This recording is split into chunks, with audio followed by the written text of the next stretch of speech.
So what are the implications of President Obama's decision to stay at home next week, particularly for US relations with Indonesia? Professor Geoffrey Garrett, the head of the US Studies Centre at the University of Sydney, says the news shouldn't be taken as a negative.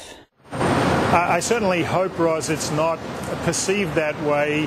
I don't think it's a snub at all. President Obama has this enormous domestic agenda. Healthcare is his number one issue for 2010, along with jobs.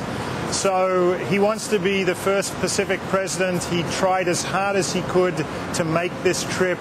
He'll remake the trip. It's not a snub at all. It's just a recognition of the enormous domestic constraints he's under at the moment.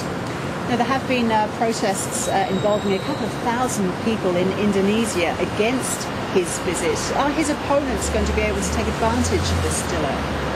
I don't know whether they'll certainly try to do that, but I think what the president wanted to do in Indonesia was to say that the US should have closer relations with the world's largest Muslim majority country that has also had a successful, peaceful transition to democracy and is emerging as a vibrant market-based economy. That's an enormously positive story.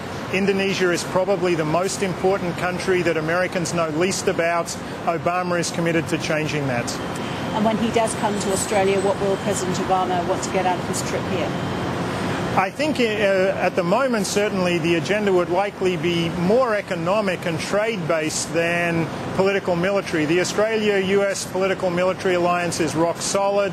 The countries are on the same page with respect to Afghanistan. They have the same kind of commitments to nuclear non-proliferation.